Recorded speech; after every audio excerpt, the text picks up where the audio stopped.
Hello and welcome to all of the prosperous practitioners out there. It's great to have you here with me in today's video, and in this video we're going to switch gears a little bit.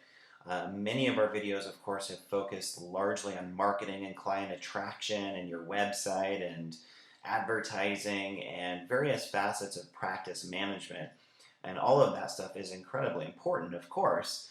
But as we're starting to get more clients or patients coming in and we're seeing some results from our marketing, what we're going to inevitably notice is that not every one of them is an ideal fit for what we have to offer. And on occasion, I'm sure you've experienced this yourself, you're going to get difficult or challenging clients or patients in the door. So I wanted to shoot this video to give you some tips on how to skillfully handle these clients so they don't deplete you or really kill your momentum in your practice.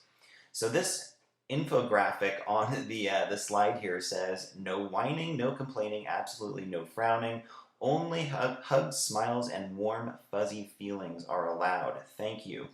And I think we'd all like to put a sign like this in our office and have everybody commit to that, but we all know that the reality is that we do hear whining and complaining sometimes, especially when people are coming in with difficult health challenges, emotional issues, relationship problems, and they are investing in our services looking for some sort of solution or help.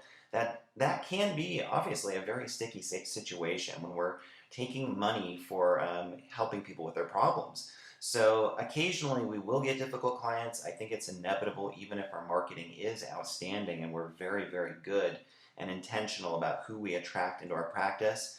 Of course, we really do want to set a goal to minimize bringing in difficult clients, and I'm going to give you some tips on how to do that here in this video.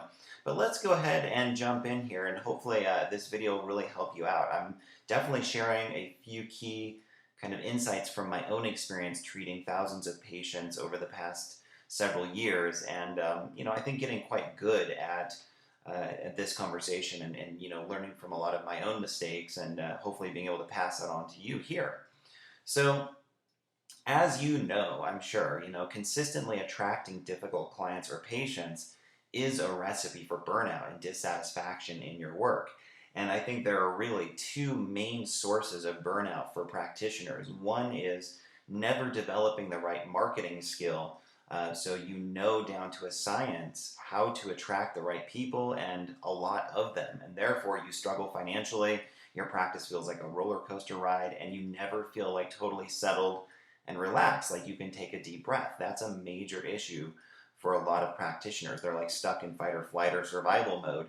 The second one, though, is that as you do start to learn marketing and you're starting to get more people in the door, some of these people maybe aren't actually a very good fit for what you have to offer. And that can actually be just as much of a source of burnout as if you're attracting people who aren't a very good fit for what you're doing. So we have to realize in private practice that we cannot help everybody with a pulse. And it would be nice to think that we could. I think it's overly idealistic though. And I think all of us have a certain specific set of attributes and gifts that a small segment of the population can most benefit from. And we would define those people as our ideal clients. And on the opposite side of the spectrum, there are definitely quite a few people out there who not only will not benefit from our care, but the whole process just isn't going to feel like a very organic fit. There are going to be issues that come up. It's going to feel stressful and challenging. And, that to some extent is just the nature of working with people in a private practice. But we can take some really, I think, helpful steps to minimize those situations from occurring. So let's make sure we're clear on who a challenging patient would be. I'll give you, from my own experience, kind of a list of the kind of prototypes, for lack of a better term, that I've noticed, and I'm sure you could add to this. But the first type of person that we get in our door that maybe just is not a very good fit is somebody that is just weird, disturbing, or they're inappropriate, meaning that they're crossing professional boundaries, maybe sexual boundaries. They're saying the wrong things. They lack tact, and maybe have some immaturity or just kind of unresolved issues around sexuality or other just whatever inappropriate, just disturbing issues that could potentially come out. The sky's the limit there in terms of how far we want to go with our imagination. But this does happen, and I think frankly it happens more to female practitioners, of course. But I think this is the one where there's just really no debate about it. You need to refer out if you're getting patients like this who are making you feel uncomfortable from a professional perspective. Right away, you just need to let these patients go for the most part, and give them three different options in the community of a same-sex practitioner or somebody that you think would be able to handle some of their issues, some of their weirdness, right? So, I don't think this is a very common one, but it does happen sometimes. And we need to make sure that we just basically refer these people out as quickly as we can. The next scenario that tends to pop up a little more commonly is the rude patient who is disrespectful to you or your office staff. They miss appointments, they don't respect your office policies, and on and on. So this is definitely a fairly common issue that I've heard amongst practitioners, is that they just seem to attract clients who don't really respect their practice, and they say they're just kind of mean sometimes, or they're curt, they're rude, and that can definitely be a deflating force in the practice. So the next one is just somebody who's negative, like a Debbie Downer. They're always looking for reasons why your treatment or service won't or can't work for them. And no matter what you do and how hard you try to help them, they just kind of come back the next week and say, yeah, I'm just still feeling this way, or it didn't work, or I feel worse. And you kind of get the feeling they're just like that in their daily life. That's just who they are. That's the kind of identity that they've embraced as a human being. The next difficult client is somebody that constantly expresses financial objections, meaning they're constantly telling you, I can't afford this, can you please give me a discount? Oh, I can't come back this week, I'll have to wait till next week. And of course, to an extent, this is a fairly normal issue, but we all get these patients where they just seem to take this to an extreme, and it's kind of all they ever talk about, and you just get kind of sick of hearing about it, quite frankly. You just wish you could kind of rectify that one and nip it in the bud, so to speak. And then we also get clients or patients who just seem to be rigidly attached to getting immediate or miraculous improvement happening in their chief complaint or in their overall health. And this is the person who's had back pain for 40 years and wants it gone after one or two sessions. And they're basically telling you, with their arms folded and their legs crossed, that you have 2 sessions to make this better, and if you don't, well, this was a failure. So maybe that's a little bit too rigid. I've certainly had patients that have come in like that, and I'm sure you have too to some extent. But a lot of people are maybe a little less extreme than that, where they're going to give it a little bit of time, but you can tell they just have such a strong agenda to make progress and to see results, that that's all they really care about. And of course, they should see results and progress. But we also know, in the context of a holistic practice, that many of us, as practitioners, want to work with patients who are ready to do the work, hold themselves accountable, kind of see health as a whole life equation, and not just looking at it through the lens of just their chief complaint. And then I think the last scenario that comes up quite frequently is working with energy vampires. These are people that are just draining to be around. They always seem to not only have low energy, but you see their name on the schedule and you start to feel low energy, and they just kind of seem to suck your energy and make you drain yourself to you give everything you can to them, and they still want more. So I think, first of all, just laying all this out and really identifying the different kind of prototypes of challenging clients is extremely helpful, because the first step in healing or remedying anything like this is being very, very aware of the actual dynamics at play and the details involved. And what you're probably going to notice when you take a look at this list is that there are 1 or maybe 2 of these prototypes that stand out the most, that you're attracting into your practice. And the first thing that I want to suggest to you is that you want to pay attention to the recurring themes. So if you're continuously attracting patients who express financial objections, or who are rude, or who are energy vampires, and you're getting these specific people in over and over again, you really want to just take note of that for now and say, yes, I'm getting people that are Debbie Downers. They're negative a lot, or they're just really rigidly attached to results in a session or two. So I want you to write down, what if you had to choose one of these, what is the recurring theme that you're noticing? in terms of the difficult or challenging clients that you are getting in the door. Most of us can trace it to some sort of consistent pattern. And what I'm going to suggest to you, as we're going to see on these next few slides, is that this is in no way random. And actually, let's just go right into that. But first, I want you to just write down which one of these stands out as the main issue. Pick one or two off of this list, and that's really where we want to do the work and get some systems in place and do some inner work to rectify or remedy these scenarios from playing out. So what I'm really getting to here is that prevention is really the most important principle to implement. Sometimes when you're actively working with difficult clients, sometimes it can honestly be very ambiguous and difficult to know what to do with them because they are difficult, right? I mean, it's challenging. And the best thing you can really do a lot of the time is have a healthy perspective in the moment and set clear intentions in the moment that you don't want to work with these people again, or you want to really use that as an opportunity to gain some insight and to gain some new perspective. So really, this is the kind of place that I'm coming from in this video, is that prevention is really the most important principle. So the first step, if we're looking at this through the context of prevention, is to own the fact that the clients that you attract, it's never a random process. And if you're repeatedly bringing in clients who push your buttons, it's helpful to carefully examine your own beliefs about your own worth, about taking money, your clinical skill, or anything else that feels like a source of insecurity, a kind of a deficit or a weak link in your belief system and your psychological makeup. And that's why I want you to kind of pinpoint one or two of these recurring patterns that are unfolding in your practice, because we're all different in this regard. We all tend to attract a different kind of psychological type on an ongoing basis in our practice, and you want to be aware of what yours is, because then you can really trace it back to like, well, what's going on inside of me that is causing me to attract people like this? And that's ultimately the main work that needs to be done, is taking most of the focus off of that person, or complaining about them, or wishing they were different, or stressing out about them. Instead, putting the focus on you and saying, well, what is it about me that is causing me to attract patients like this? So what I've found in my experience is that you can rectify 95% of client difficulties just by working on and purifying your own mind. Because we do see repetitive themes playing out. We do tend to attract a lot of the same kind of patients who provoke us in very similar ways over and over again.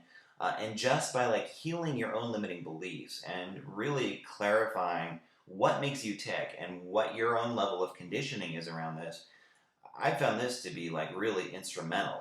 Oftentimes I don't even have to necessarily do anything externally to remove these clients or prevent them from coming. I just need to work on myself and purify my own mind and expand any limiting beliefs. The more you practice this, the stronger your intuition gets, and the faster you can ward off people who really aren't a very good fit for what you have to offer.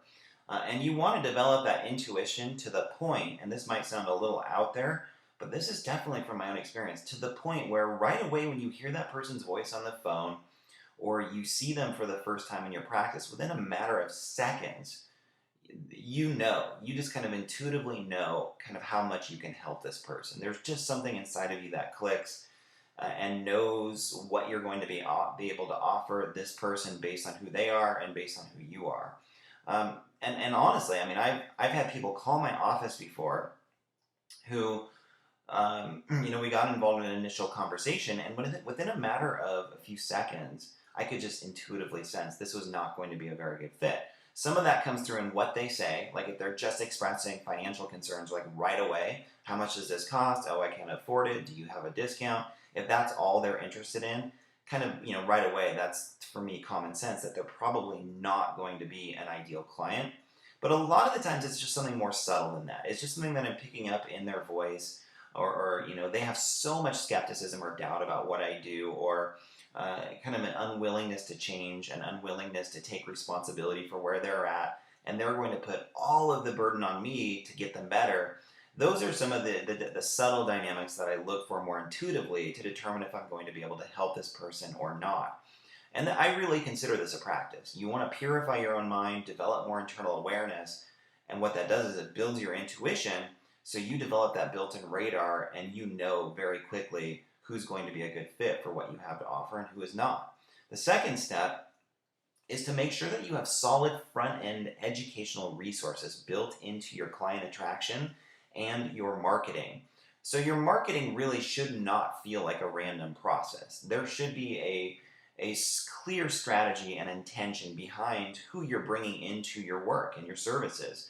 So I want to give you a few examples of what that kind of educational system would look like. What I recommend to all of my coaching clients, to you in the Prosperous Practitioner membership, is that you have a free ebook on your website that you get all new clients or patients to read before their first visit.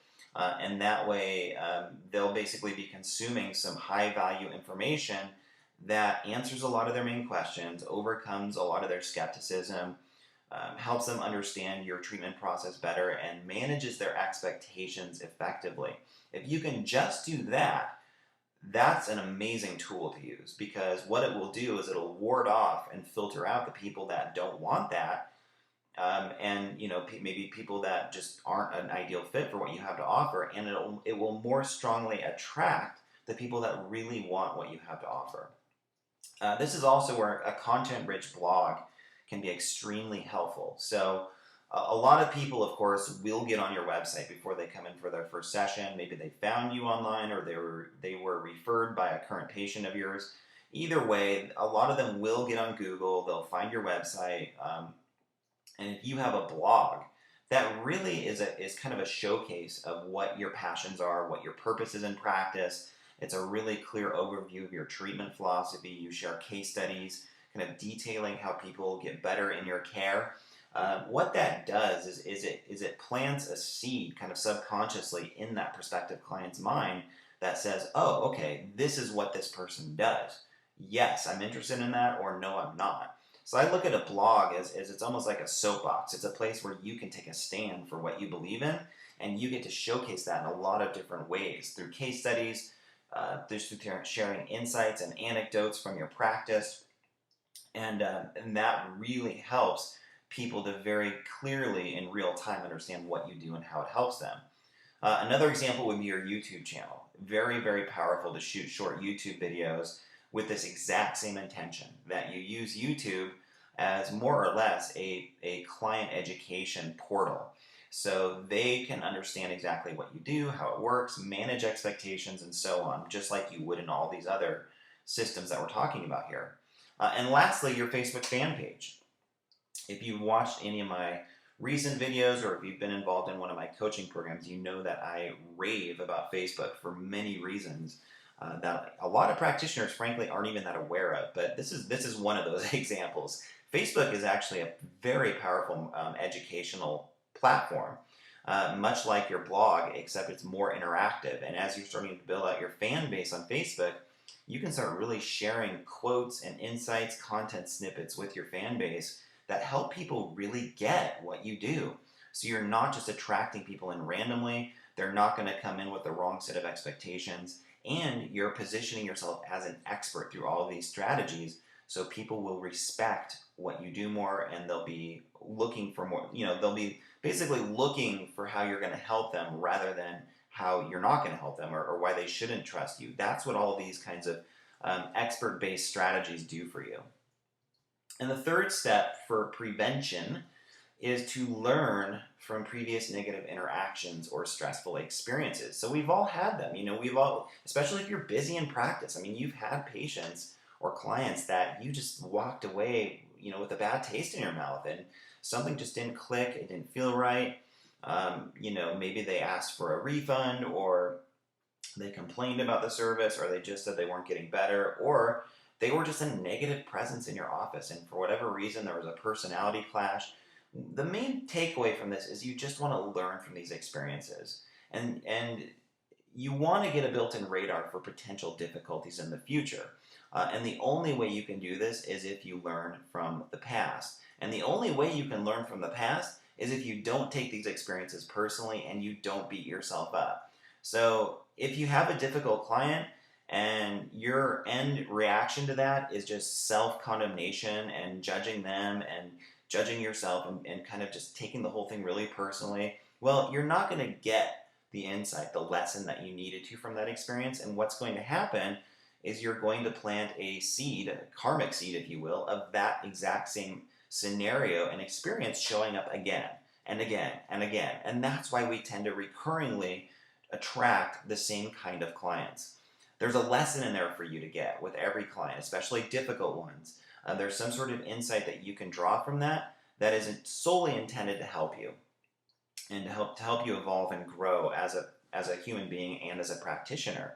So don't take it personally. I know that's easier said than done, but it's definitely possible. Really learn from those experiences and really put out a new energy and intention of who you want to work with and who is an ideal fit for you. A lot of the times you can't get that clear on who your ideal client is until you've worked with enough people who aren't your ideal client. And by virtue of contrast, you start to see more clearly in your mind who really benefits from what you do and who you're most inspired to help. So if you're currently working with difficult clients, I mean, everything we just talked about is more about prevention and making sure that you are learning from those experiences. You're nipping them in the bud so that you don't recurringly attract the same kind of person who's provoking you and causing you a lot of stress in your practice. That's not a fun situation to be in. But if you're currently in the midst of working with a difficult client, there's something that I employ, and I call it the 3 treatment rule. And this is something that I developed maybe 5 or 6 years into my practice because I got pretty good at kind of weeding out who was going to be a good fit and who wasn't. And what this looks like is that if for any reason I'm not feeling inspired to work with a client after 3 treatments and I don't feel like I can help them, I just don't feel like they're going to budge, I'm going to say something like this to them. So-and-so, I'm doing my best to help you, but I'm getting the sense that this may not be the best fit for your needs. What I would recommend at this point is trying this or this, like, another service like chiropractic or therapy, or go to a nutritionist or something else that I think could be more support for them. And I think, unless they're just like an outrageously difficult client or somebody that is weird with boundary issues or something like that, I think a lot of the times these people can work with somebody else who maybe just personality-wise or in some other way, just modality-wise, is going to be a better fit for their needs. I tend to trust that, so I do refer out. And I'll just say something very basic like this. A lot of the times, for me, I don't even get to this place because I try to get so clear on the underlying energy and intention and kind of intuition of the situation that if it's not a good fit, something will just kind of energetically shift on. This is kind of hard to describe, but it's true. Something will just shift for me or for the client where we just both know it's not going to work, or they call and they don't reschedule, or they don't come back, or they miss their next appointment, or something happens where it tends to not even get to the situation for me. And I think that's actually ideal. You want to get so good at kind of working with energy and intention that you don't actually have to have these like direct confrontations with clients. Sometimes it still happens, but as a rule of thumb, I would say, get so good at working with your own mind and mastering the kind of process of client attraction that this doesn't even really come up very much, okay? Don't let it drag on for many weeks or longer. So if that intuitive quality is speaking to you and saying, this person isn't going to move, you're not going to be able to really do much for them, the key is that you got to learn how to trust that and feel confident in referring them out and know that you're doing them a service by being honest with them. So one clear example in my own practice is when I first started out, I took on a patient. I just wanted to see as many people as I could, and I was really motivated, and I wanted to really get a busy practice. So it wasn't high on my priority list to terminate services with a difficult client. I just felt like I should hang in there and keep working at it because I was trying to get busier and I was trying to get more successful, and I thought that's just what I had to do, right? Well, I had a client that I ended up seeing for way, way, way too long. And it dawned on me after many, actually, unfortunately, months of seeing this person that they weren't really changing. I mean, they liked coming in to see me. I think they liked me personally as their practitioner. But on the bigger picture, they weren't really making any substantive changes in their health or in their daily life. And I could just feel that it was stagnant. And on top of this, every time I saw this person, she was like an energy vampire, and it was just very draining. And she was, a complainer, somebody that I felt she was very victimized by her health situation. And there just wasn't any workability in there, no matter how hard I tried. So I knew that my intuition was speaking, but I didn't really listen to it. I didn't trust it. And I thought I should just hang in there with it until she finally decided to terminate services with me. That time never actually came, and I finally had to take a stand and just say, you know what, I don't think this is actually helping you. I need to refer you out. And obviously, the longer that goes on, the harder it is to have that conversation. So you just want to trust that gut instinct and know when it's right to refer and act on that voice. You're saving yourself so much hardship and energy drain and stress by doing that. So another thing you might want to do is spend some time visualizing the client finding the most helpful resources for their needs and even setting strong intentions to release them from your care. So if you're getting people that are kind of stubborn and they're not willing to just go away, without any effort, or they're just kind of clinging to you as their practitioner, what I found really helpful is just kind of, at least internally, just through the process of mental visualization, visualize this person being free in their life, kind of getting more self-sufficient, cutting the kind of energy ties with you, the emotional ties, and finding other resources that are going to be very helpful for them. And just by working with your mind, once again, I consider this like a purification exercise for you, really. This kind of exercise can help you avoid a lot of future confrontations that could stress you out. So a couple of quick tips here as well on financial objections. This is probably the biggest one that I hear from practitioners, is that they're getting patients who always say I can't afford it, or they're looking for a discount or a sliding scale. And if you're constantly getting people saying this, what I want you to do first and foremost is be sure to take a close look at your own belief system around money and self-worth, and make sure that your marketing materials convey a high level of aesthetic quality and value, and that you're clearly demonstrating how you can help people and why your services are priceless. So once again, it comes back to this idea that if you're attracting people who can't afford your services, that reflects on you and what you believe to be true about money in your own life, what you believe to be true about your own innate value and self-worth. And none of this is solid. None of it's like totally set in stone. It's just a process of attraction. And once you cut the ties to your own allegiance to that kind of belief system, inevitably you're going to attract people who reflect that back to you and who are totally able to afford what you can, what you charge, and who are just high-level clients who definitely want to invest in your services and see the value in what you offer. Now, I'm not saying that, a client who can't afford what you do legitimately is a bad client. That's not true. Obviously, we get some people in who genuinely need the financial break, and they're still willing to do the work. They're going to be a very good client for you. What you don't want as a rule of thumb is a practice full of people that are constantly expressing financial objections, though. That can get pretty draining. And once again, I think that recurring pattern would suggest that there's some internal work to be done on your behalf in clearing limiting beliefs around money and value. So then you want to audit your marketing materials, your website, your brochure, your business card, and make sure that you're not cutting corners. Because if you're conveying an energy of being cheap, of being financially tight yourself in these ways, and that's coming through in your own practice, well, it's going to be very difficult to not attract people who feel the same way. So high-level aesthetic quality and value in your website in particular, but really in all areas of your practice. Exemplify value to people, and you'll definitely get that reinforced back to you, okay? So yeah, we've already been chatting about this for some time, so I'm going to go ahead and just kind of wrap up this video. There's a lot more I could say, but I think this will at least get you started and give you some practical tips in terms of working with difficult clients. If you want more, now this video in particular is one that I am sharing in the Prosperous Practitioner membership, but I'm also going to share this on my blog for my whole community to see, just so all of my email subscribers and my Facebook fans can see the kind of quality that goes into this membership. And this will give you a pretty clear example of what I do for my members and the kind of resources and support that I offer.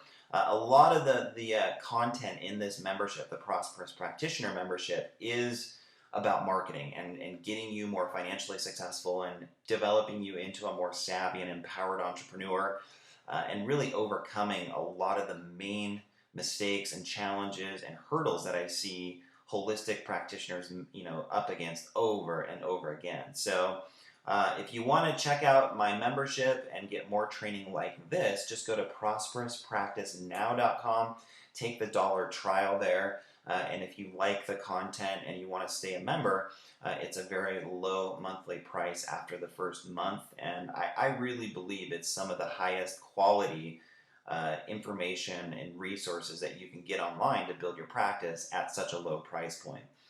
So yeah, check it out, prosperouspracticenow.com. And if you are a current member, thank you so much for staying committed to the membership. And I'm so glad to know that it's helping you out. And there will be a lot more awesome materials and content coming your way very, very soon. And this is Kevin signing off. And I hope you guys get a lot of value from this video and keep me posted on your progress. Take care.